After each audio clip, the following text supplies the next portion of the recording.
Welcome, in front of me I have Microsoft Surface Laptop Go, and today I'll show you how you can change your pointer size and also color of your pointer.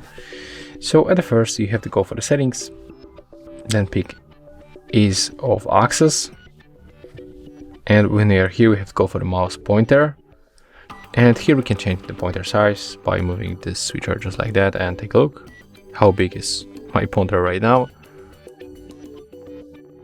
But let's make it smaller, for example for 3. Okay, right now it looks definitely better. And we can also change the color of our pointer.